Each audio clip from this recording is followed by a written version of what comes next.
Okay, we're online. Okay. You can do this right here. Okay, let's start then. So as I said before, I'm doing that video channel and called Silicon Well, it's good Project. to see. Good to see you, Ryan. Yeah, it's been a long time. It's true, but so I just want to highlight two things about the channel. First of all, I never do re-recording. Actually, this is live. So everything that you will tell nowadays, it will be online. Okay. Or nothing will be there. So I just have no experience with this video programs. That's why I decided to just record this as this.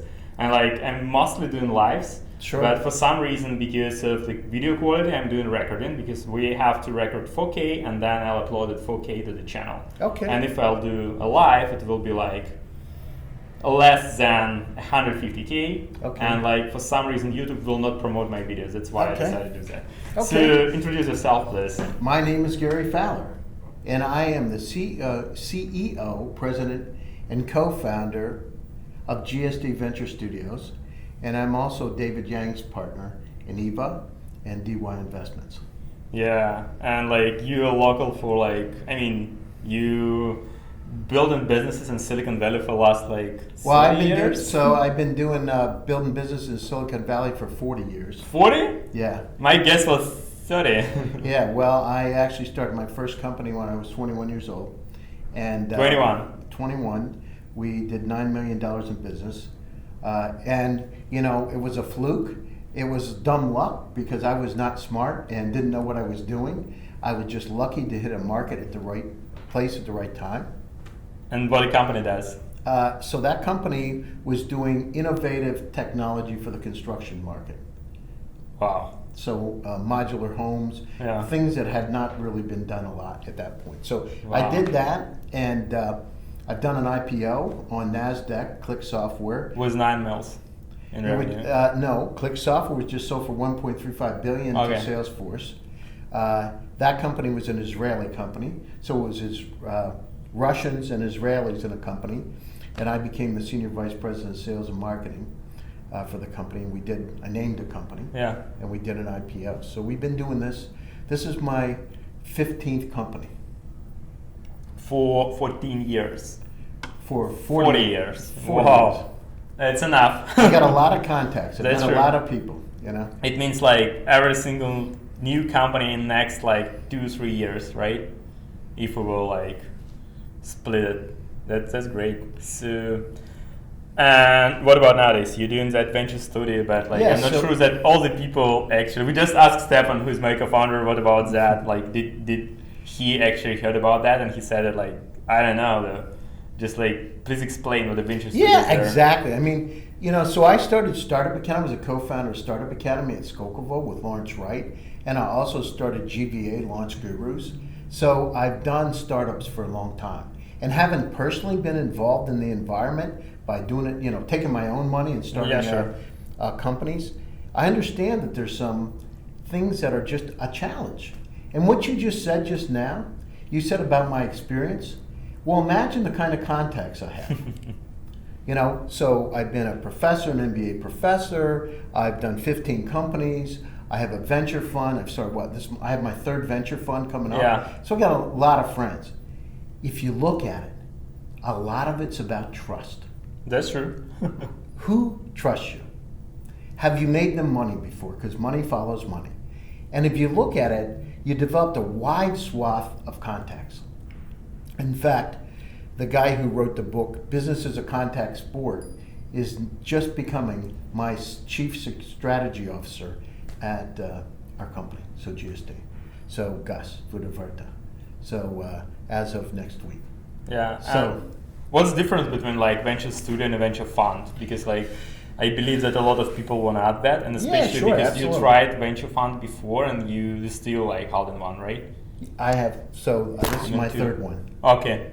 Yeah, so let me tell you. So Yeah, sure. look at the challenges that you have, right? Yeah.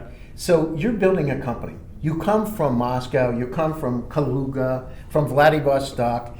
What do? You got revenue. You've got, product market fit. You're in Russia, maybe you're in the CIS. But then how do you go global? The key is, how do you really take it to the next level? You've got funding, You got to understand global sales and marketing. You've got to have the contacts at the banking, legal contacts. A lot of different things need to take place.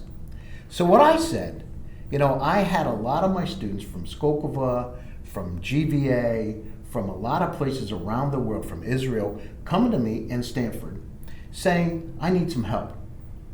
So with yva, so we started yva 3.5 years ago with David Yang. David was relatively new to the US. I became the CEO and president. We raised money and have pivoted 3 times and created a very interesting and successful company. But those same elements apply. Because if you're coming from Russia, if you're coming from Haifa, Israel, and you want to come to Silicon Valley and you want to go global, well, if you have somebody that's done an IPO on NASDAQ, it surely helps because you know which law firms to go to and you got credibility. So what I said is that beyond acceleration is the next model because it's like acceleration 2.0. So what we do differently, we plan ourselves inside of the companies. Mm-hmm. I become the CEO of the company or chairman. Derek, my partner, becomes the COO. And then we start to backfill it with other people that have incredible skill sets. So guys like Rick Orloff, guys like Don Swan, the former COO of Walmart. Mm-hmm. People that have direct expertise and have had the stripes, the experience to be able to help take that forward. So it's not just us, it's about 100 other people that we can plug into those companies to help them be successful. And is that people that you working with, they are part of like the venture studio as well, or they're either advisors or they're either advisors or they're working part time. They're friends of mine. I mean, the majority of the folks that I have in the venture studio are friends I met. So Don Swan, I knew him from Walmart. He's one of the, he's got 40 years worth of experience at Walmart, and he was a chief operations officer of Russia, chief operations officer Walmart China, I guess that Brazil. The mic will be actually clicked by that. Yeah, sorry. So he's got very verbal. I mean, I just want to highlight that you have to like sign a contract with a venture studio, or like how it's organized. Yeah. Like, so what we do is we hire people you will recommend. So here's what we do. So some of the venture studios are out there. They're coming and saying, "Listen, I want 30 or 40% of your business." Right? We'll come in. We're going to get this thing rolling. We'll basically take over the company. I mean, one important point: there is no business there, right? So you want to like venture studio technically can say like we want to like own a company, but there is no business here in the US related to that company. That's why you have to go to the venture studio, right? Exactly. There is no like, it's impossible to like calculate that 30 of nothing because nothing is nothing. Exactly. It's just zero. So what we say is that, so what I said is that let's put a model in place that makes sense. So on one side of the venture studio, I say all the equity that we would get in that company is based on KPIs, right? Sales and marketing KPIs, setting up the infrastructural KPIs, as a CEO of the company, helping to go out and talk to potential investors for the company, all those kind of things, all the things that a normal CEO would do, right? And at the same time, what we say is, so if you're going to hire somebody in Silicon Valley, and one of our companies has $12 million in revenue today, right? If you're going to hire somebody in Silicon Valley, it's going to cost you a hell of a lot of money.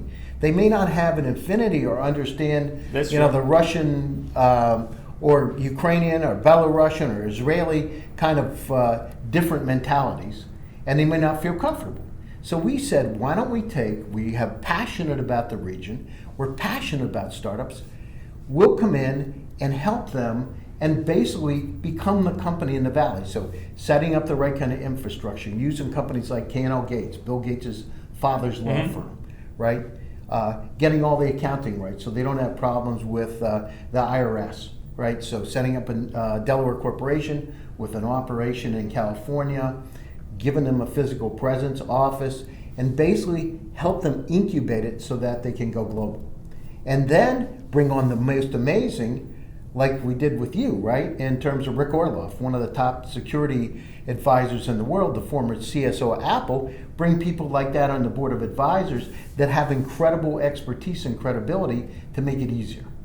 Yeah, and like this is a really important point there, like that a lot of founders who actually came here, they never expected that they're not good at managing people, right? So if you never try to do that, you can't manage people here. And like, even if you will try, you technically should spend like a couple of years before you will able to even be close to that level of like C whatever.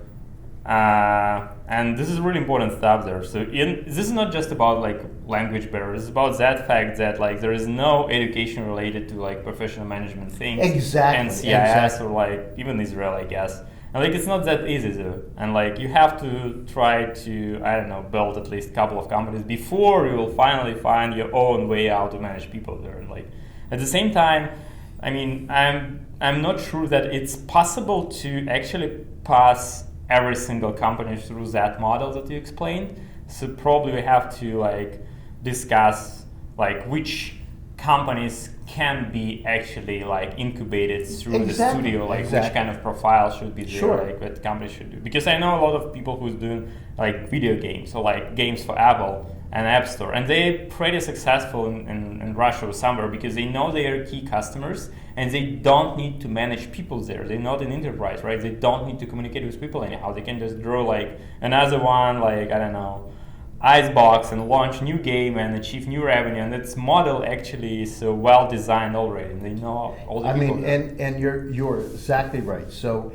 there are companies that may not fit the profile for us to be involved with, that's for sure. But there are a tremendous backlog of companies. We have about 130 companies in the backlog today that fit the profile that could go global. What is a profile? Yeah. They've got revenue, right? They have product market fit. You mean local revenue in Russia? Local revenue, right? They have a team that can work together. They have a team that's got some experience with the international market. So they've either gotten an MBA in some other location, they've worked for a large company, they have some kind of a cultural fit. Okay. And the thing is, what I look for is I look for people that are passionate, that are optimistic, that believe in dreams, and my grandparents came from Greece. I'm Greek American. We had nothing. My grandfather came with a quarter to America. So when he came over, he had a dream. He created 17 businesses in the northeastern United States with nothing. So I look for people, the one thing, Ivan, the one thing that I found is that a lot of Russians, a lot of Ukrainians, a lot of Belarusians say the glass is half empty, right?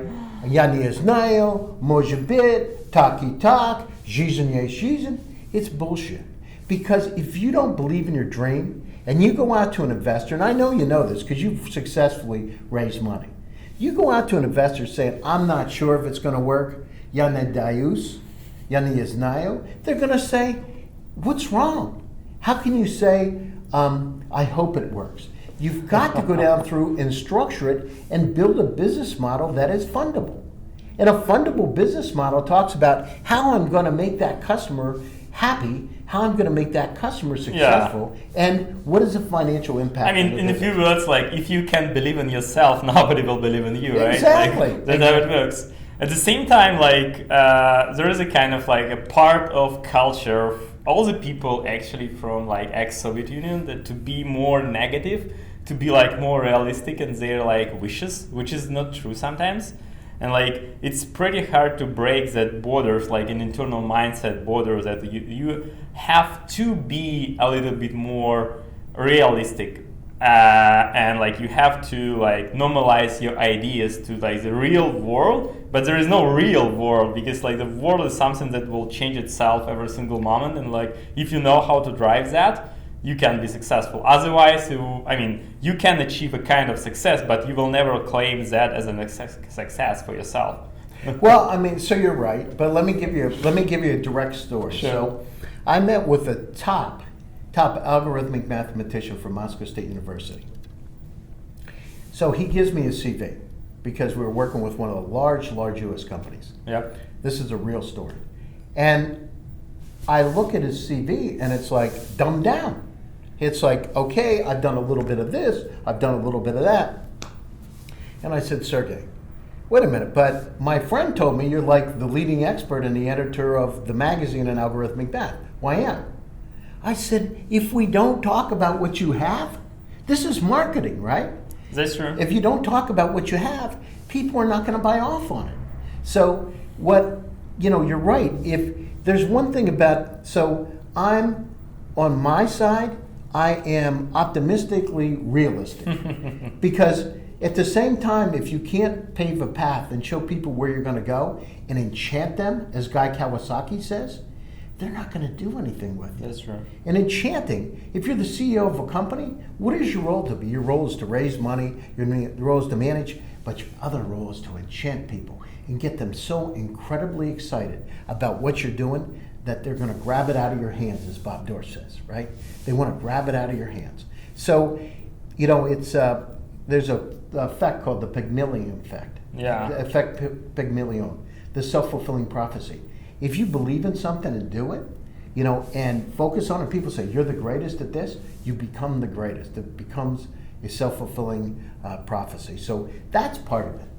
Yeah, but at the same time, this is a kind of like a cultural code of I believe all the people who relocated here in America at all to be actually able to explain everything that they want to explain in a little bit different words, not as it should be in Europe, for example. And I met a lot of people from Germany, for example, and all of them are a kind of pessimistic if we will try to compare them with an American people who is here for a while, right? Yeah. It's not that bad. It's not a lie. This is just how people wanna hear you and what you wanna say just to be inside of the culture. This is a kind of cultural code. There is nothing bad about that. It's it's at the same time, it's you can smile in Moscow all the time, but people will never actually accept that because this is out of cultural code.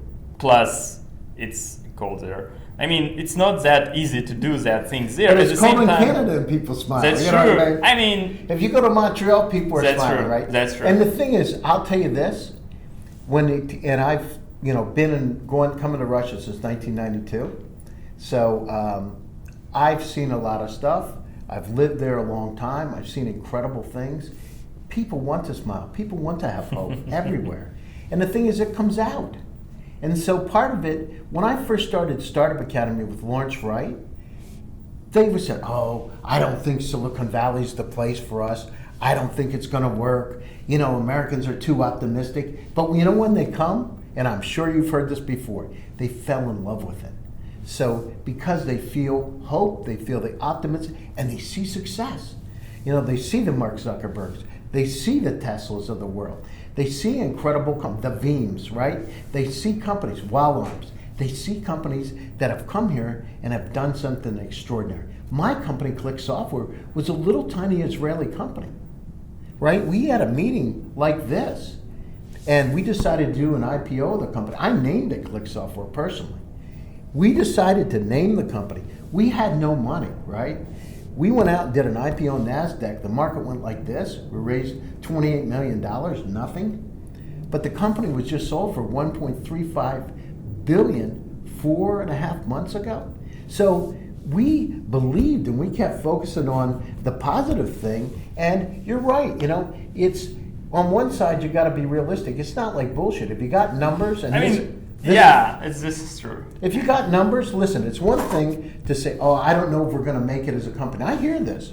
I don't know, we're trying. But the thing is, investors don't want to hear that. Listen, you either believe in yourself and you're going to do it, or you shouldn't be the CEO of the company or running the company.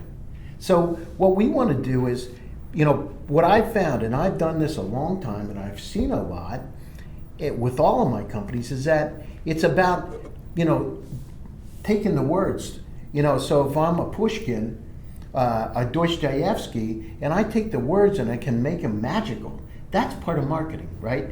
To make them sparkle, to make them brilliant. And then use that combined with incredible marketing, incredible sales, and then the infrastructure, you can really create companies that can dominate a space that will maximize their opportunity. Not saying, I gotta tell you, not saying all of them will be successful, but I can tell you can maximize it. Yeah, and like we can guarantee that like if you're not so positive, you will never achieve that success that you can achieve with a positive mindset, right? Yeah, exactly. Because like you will not able to like work with 100% and a little bit more capacity, and like you will never do things like that out of your like an average scope and an average effectiveness. That like Exactly. you have to be better than you are, like and to be there, you have to imagine that you better. I first remember and then follow that. I remember our first conversation with David. Do you remember that? We were down at the we were down at Buda In 2016? Yeah. 6 years ago? Yeah. 4 4 years ago. Yeah, 4 years And we had ago. a conversation. I remember you were very positive, and that's when when we talked about Rick Orloff, and you know, but you had a positive attitude. And what happens is, if you look at all the successful entrepreneurs in there, not one of them says, "Well, I'm not sure," or very few of them, "I'm not sure if we're going to make it. Maybe we can beat that company or not." They're like, "Wow, you know, let's go out and dominate the space."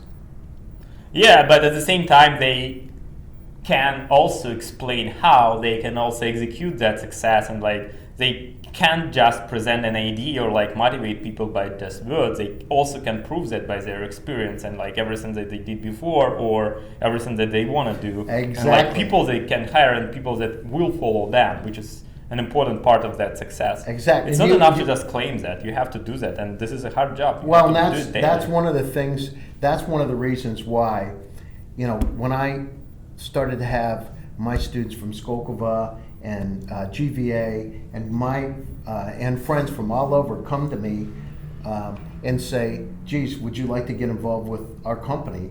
I started to see that there was something there, because one is we have the contacts, the other thing is we have the experience. And so bringing those pieces together, you're 100% right. And by the way, I don't think this is not a problem just of the CIS or Russia. This is a problem that's like for lots of entrepreneurs. I mean, my first company is from Stanford. I have a Stanford MBA that is a co-founder with me of a company. And my partner and I, Derek, are co-founders of this. We started like 9 months ago, and here's a company with an MBA from Stanford, and they couldn't even do it. We had to pivot it, had to change the name of the company, we had to get out through and help them understand how to raise money, and the company's now launched. Now we have customers, right? They have product market fit, they have customers, and there's hope. But you're right, there's a lot of operational stuff. It's not about words, it's about actually setting the pieces in place and make sure you have a financial plan that's doable. Yeah, the only thing that I can just like add to that, I'm totally agree with you there, that like this is a problem of all the first time entrepreneurs, like all of them. But the narrow thing that almost all the people who just want to be successful here, who build a successful business there in Russia anyhow, they just are first time entrepreneurs. So I don't know what happened with the rest. So probably because of like kind of like a cultural code, I mean, you have to be successful there or just die. And there is no motivation to try another one time when you actually got a bad success with the first company. Well, that's the other thing, right? I mean, all of us are first-time Right. entrepreneurs. Like all the people who relocated here, like they did something and like they achieved a kind of success and they just felt how it is and tried to do more things, and they are more positive to try more, even if, I mean, next steps are not that successful the first one, but still.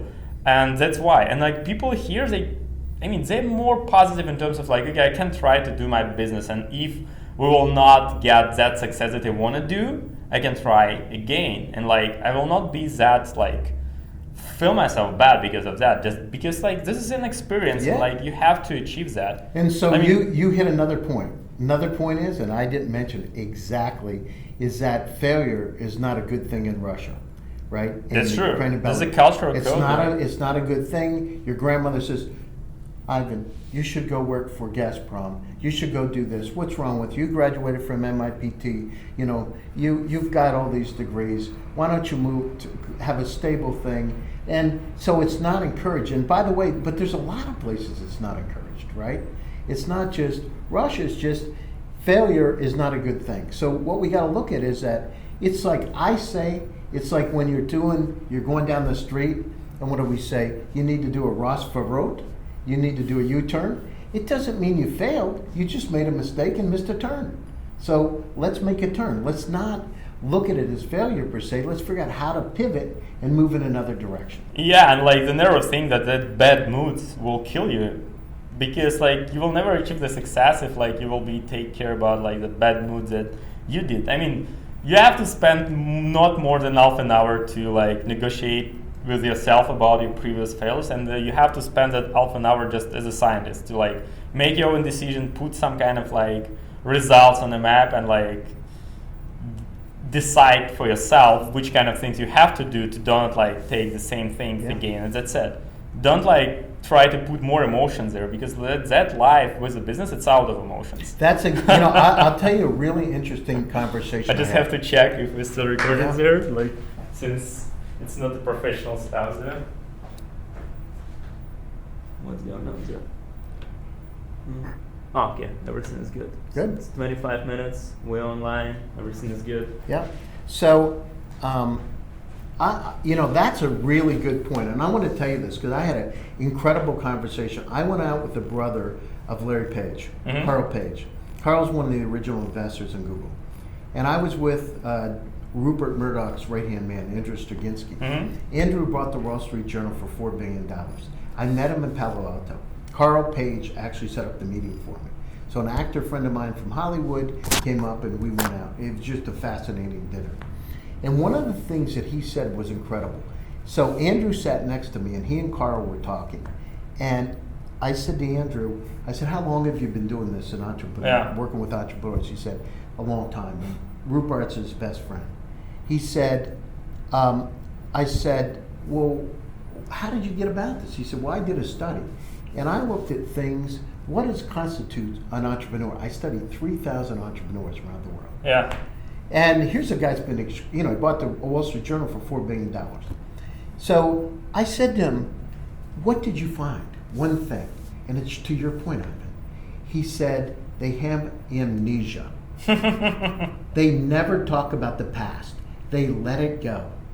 They don't focus on the past because it's an anchor like on a boat and it holds you back. I mean, because technically there is no way to, there is no past at all. All the time when you want to try to think about the past, you have to actually dedicate some time in nowadays and put that like memories to the nowadays and think about that, right? There is no past in your mind. You cannot do something with your like nature, and nature is like try to think all the time like you're nowadays and you're here, and even if you want to remember something, you have to put that like memories to the reality, to the nowadays, and spend some more time you can spend for something better. Like exactly. And he said that, and I was like, man, this is amazing, right? Because when you talk to some of the greatest entrepreneurs, every one of them I talk to, and I won't mention names that I know, said the same thing. They never talk about the past, like and let it hold them back. Or maybe they got divorced. They don't really get into the, they don't talk about it. They talk about going forward. They talk about today and the future, and that's it. I mean, if that thing that happened can help you in the future, for what you have to keep that, right? Yeah. I mean, exactly. There is no way to buy like a bad food and try that and decide, okay, I'll live with that bad food for a while. No, you will like put it to the trash and because you don't want that taste in your mouth when you have. Never mind, just forget about that. So that's you have a lot of opportunities here, and you can pick up that you wanted to, and like there is not that hard. Like, I mean, the thing is, this is like what we have here in Silicon Valley is really a portal to the rest of the world, right? This is a port where people from China, I've raised money from China, I've raised money from Israel. And another one jokes about coronavirus. Yeah, I've had all these companies from around the world that investors, they're here. Half the money in the world is down in Silicon Valley. You can get better, more money, you can get a higher valuation in general. And a lot of times it's smarter money. It's like really smart money. And so when you look at it, in 100 years, they're going to say, what was Silicon Valley? Silicon Valley is like the Athens of the information age, right? And we here have a chance doesn't matter where you are. If we walk down the street here, they're Chinese, they're Russians, they're Israelis, they're Germans, people from all over here, because they have a dream. And there are people just like you that have incredible expertise where they can share ideas, right? So if it's a Rick Orloff, CSO of Apple, Walmart. Here's another person that's in retail. Here's another person in security. It's a lot easier to connect. So, that's true. And part of it is about having those kind of connections where you can share ideas. Yeah, so I'm totally agree with you, and like I never actually tried to formalize that, but if you will now ask me how to formalize what Silicon Valley is, it's definitely not about a place. It's definitely not about like from where you are. It's like out of all the racism at all. It's more about your mindset. So if you have a really good mindset, you can be here. If you are not sure if you can take some different mindset that you have, probably it's not the best place for you, but you can try anyways, because like if you will never try, you will never accept that if you like that or not, right? So if you never tried like muscles, how you can claim that you don't like or like muscles? So you just have to try, and like even if it will be not like in a good fit for you, it's okay. You can spend some more time in Greece or whatever you want to. So it's not that important. It's not for everyone. It's normal. A friend of mine said something that's really interesting. He's a very, very well-known entrepreneur, and he took a coin out just like this, Ivan, and he said to me, I wasn't sure what I was going to do, right? And he flipped the coin like this, and he said, call it, right? And I said, heads. He said, and it was heads, right? He said, Gary, if you never flip the coin, you never know what's going to happen. If you don't try, to your point, you never know. He said, and the probability, if you don't try, you got 0% of success. It's like, why wouldn't you try? It's not easy, but try. That's true. Yeah, I believe that a lot of people, I mean, at least a significant part of people who will watch the video will decide that we just discussed nothing, like kind of emotional things that does of business at all. And like, I wouldn't like to explain that thing that we explained different words just because it's enough. I believe that like everything that we already said, it should be actually useful for some kind of people there. Well, I mean, again, like Silicon Valley is not the only way how to build a business there, right? Right. So you can be successful pretty much everywhere. And a lot of people who actually technically don't like Silicon Valley at all, they're based in New York and they want to build business there with banks, and it's completely normal as well. Like there is no like one way. So and like you can do a business pretty much everywhere, in Singapore, in Japan, whatever. Even in Russia, if you don't like to travel a lot. And if you like the country, why not? It's still like enough of space to do there. But the point here is like how to identify your emotions. As if you want to be successful in the global market, and with night tech, definitely Silicon Valley is that thing that you have to try at least once. I mean, the thing is, half the money in the world is located here. So that's door number one. And, if your audience wants to read it, I just published an article in Forbes on Friday about venture studios, and they can read it. I didn't want to rehash all the stuff with what we wrote. The week before that, my partner wrote one about, what are the things important? Marketing is important, right, for startups coming in. Sales is important for startups. Infrastructure, legal, accounting, and it's not easy to set it up. If you don't know, it's hard, and you don't want to get into a situation where we're not compliant with U.S. laws. Or California laws. Then, as you said, management, and then operationally running the company and having the contacts. So if you look at it, all those elements are critically important, and most startups from anywhere just don't have them dropping into a place like Silicon Valley. And of course you can go to New York, but Silicon Valley just has a lot of opportunity to get money and to attract the attention that you need. It's just today it's one of those rare places out there. That's true, because more and more people came here. They do. All the time. Because the weather is great. Look at it right now. It's beautiful weather. It's warm. I was walking down the street. I'm going to go down and have lunch in the water. It's like, weather has a big factor. People don't, if you're, weather's a big factor. You feel better mentally. You start like, wow, it's kind of positive. So. But plus that fact that you mentioned before, that money makes money, right? So a lot of really smart people here, and if you want to be part of them, like you have to be there, and technically here, and you can make some money because people around you already make more, and like it's not that hard for them to like try to experiment with the rest of their money. And they help you too. You know, Sure. I mean, they help you. That's you know, true. so That's I've had friends of mine that have put me into deals that were worth millions of dollars just because they're my friends, and they said, "Hey Gary, why don't you try this out?" And you know, it's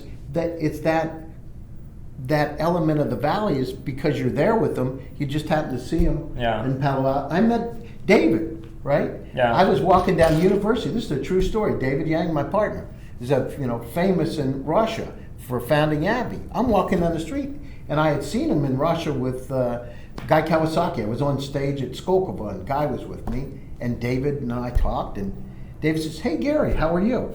Now, the chance, I never saw him in Russia walking down the street, but I saw him here.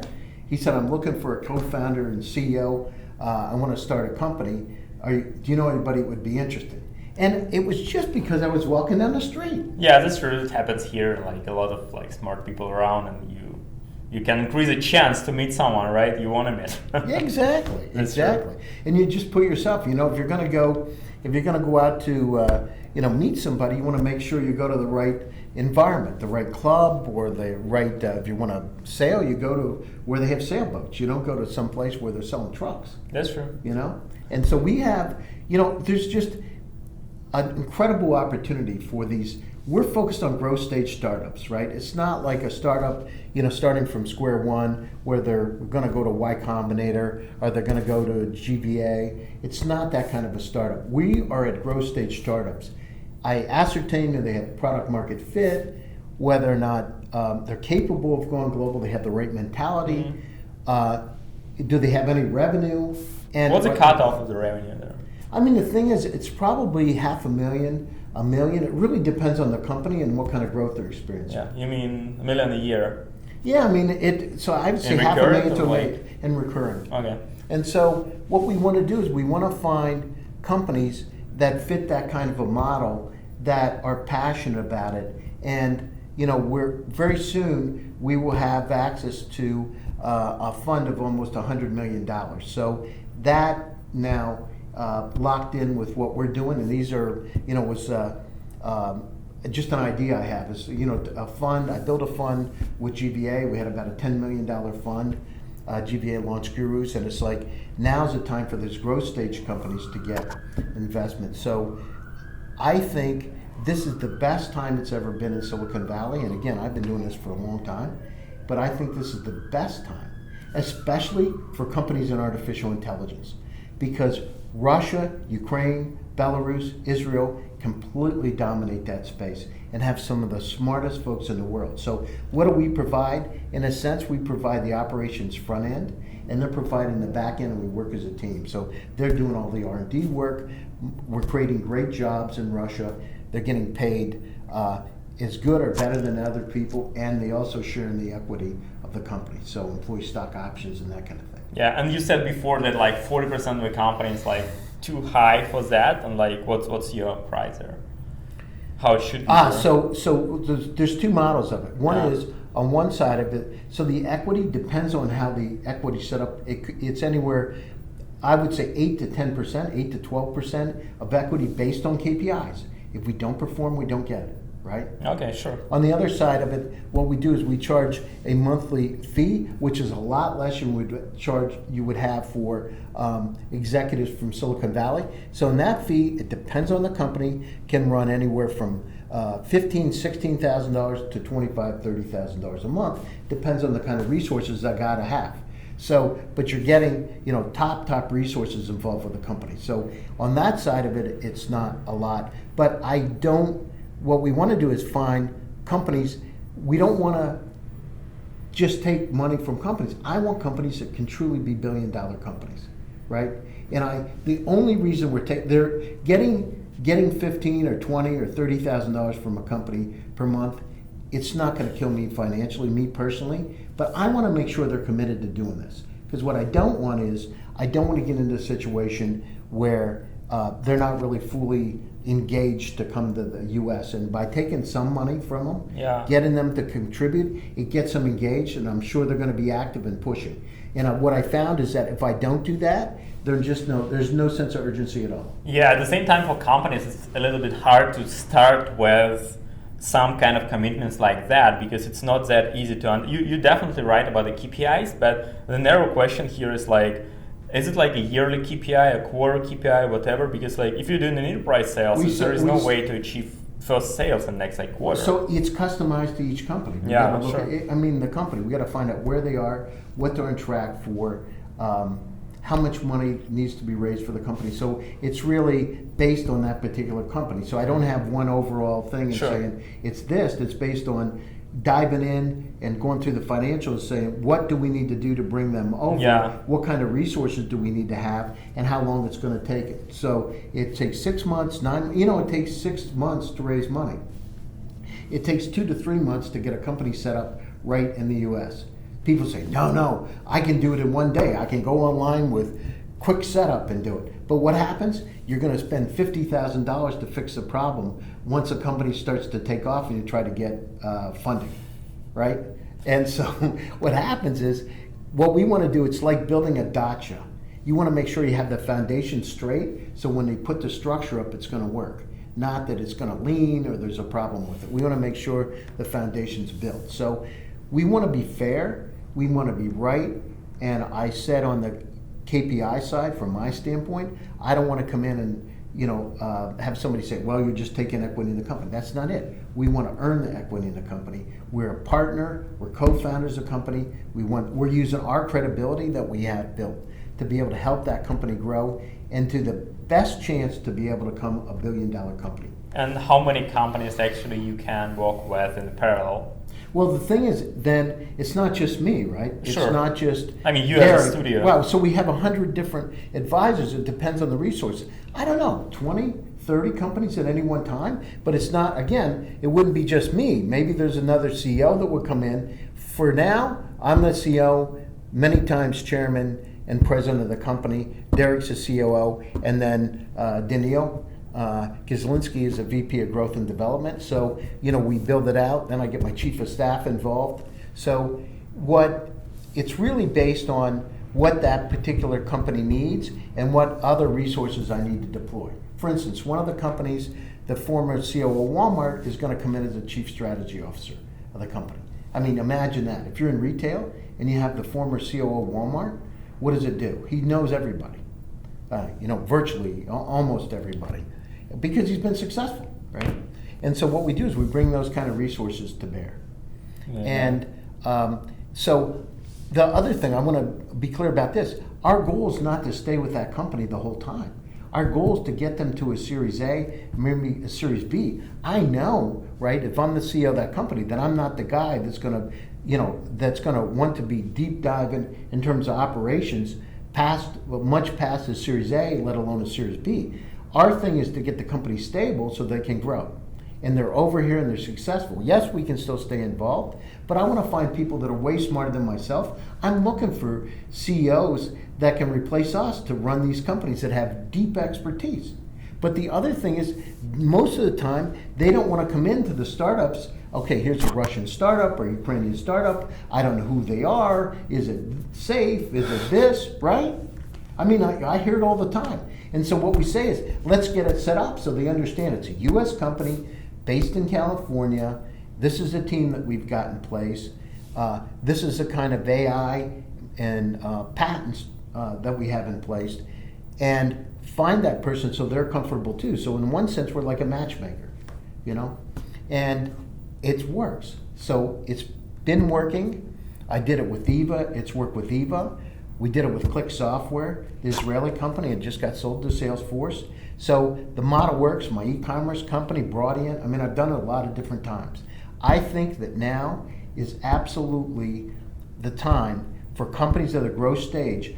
They need to move forward, and if they are mentally ready to do something, now's the time to do it. And this gives them a soft landing pad here in a way that they can really be successful. Optimize success. I can't say every time it's going to happen, but it'll give them the greatest probability of success. Yeah, and I believe that one of the most usual questions here will be like, so So which kind of time should be spent for that particular stuff there? So they have to work with you for a year or 2 years or like quarter or like? It depends on what their goals are. That's true. I mean, it depends on the goals. If you tell me they're coming in and they're saying, listen, we need to have these sales in the States,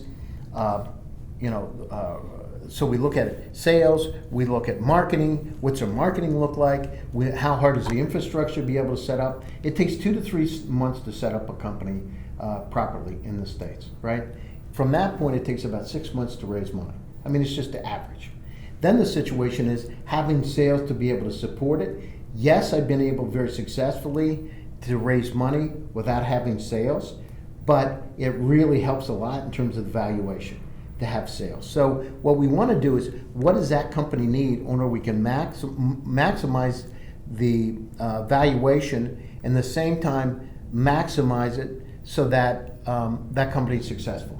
And should they actually try to run their own sales and marketing here in the US before they'll come to you, or like it's never mind? It's better that we do it because that part of it, as you know, right, is a dramatically different mentality.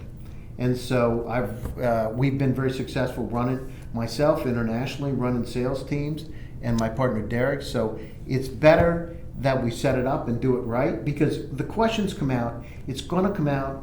Okay, I'm concerned about security and privacy.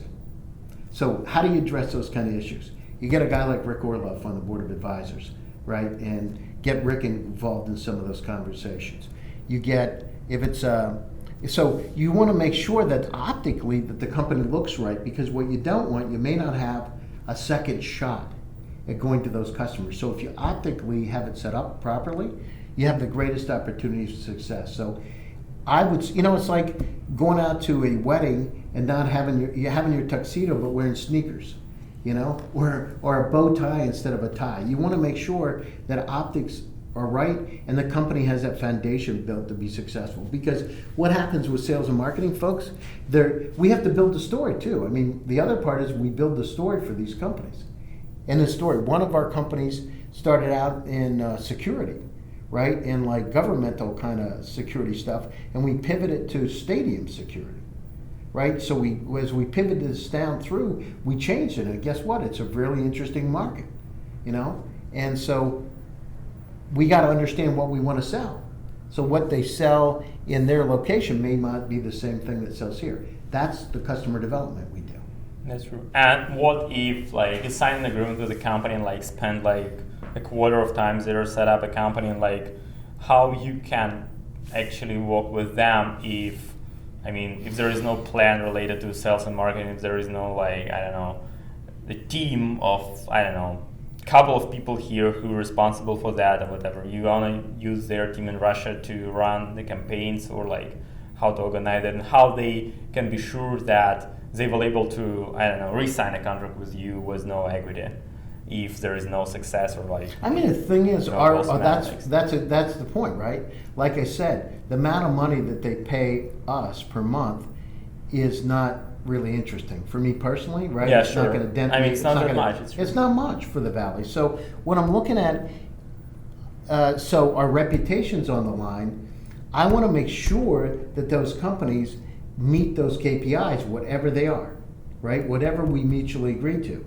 And so if something happens, and maybe we find out there's a problem with a patent, that they have an infringing patent or something. You don't know what you don't know. So, but part of it as we're going through this is really the discovery and customer development stage to figure out what we have and who's interested in it and how we pivot it.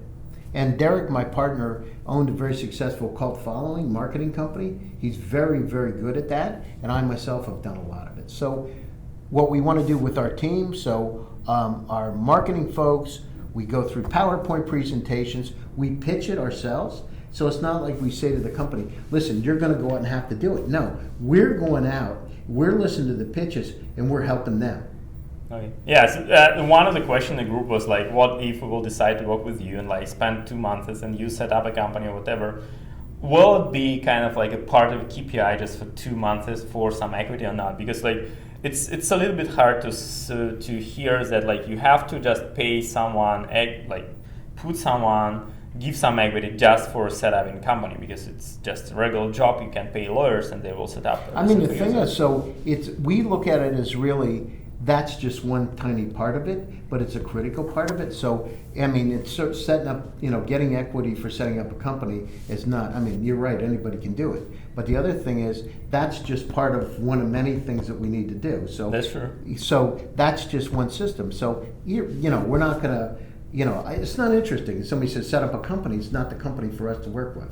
If they say, well, I just want to set up my company and that's all I want. But in effect, if they will sign a contract and then like something changed and like they decided to re-sign a contract with you, like they technically have to pay, and like that's an error question. I don't know. I don't understand. Can you? Yeah, like let's imagine a situation when like as people said there, right? So if we will sign an agreement with you, and so we're a Russian company with like less than $1 million ARR, but relatively that. Right. And we signed an agreement with you, and you said like your own KPI for next 2 months is just to set up a company and like deal with everything the rest. Well, but that's only one thing. One element. There are things are being done in parallel. So we're working on the sales and marketing. We're working on the pitch. We're working on advisors. We're working on accounting. We're working on getting the corporation, the employee stock purchase program right. I mean, there's a lot of. It's only one small element. Yeah. At the same time, there is no way to achieve any successful results from sales and marketing for the 2 months, right? You can set it up. No, but we got to build a story. That's true. We got to build a story so that it can have sales and marketing, and we got to do customer development to make sure it makes sense. And you can start generating leads. Exactly. I mean, so part of it. So one of the companies, we just went to a major retail show in New York, Jacob Javits Center, and I had that former COO of Walmart there. I asked him to come out as a favor to me. He's my friend. And I actually had him stand there in the booth so we could change. We actually changed the pitch completely. And guess what? He's friends with the CEO of Target, right?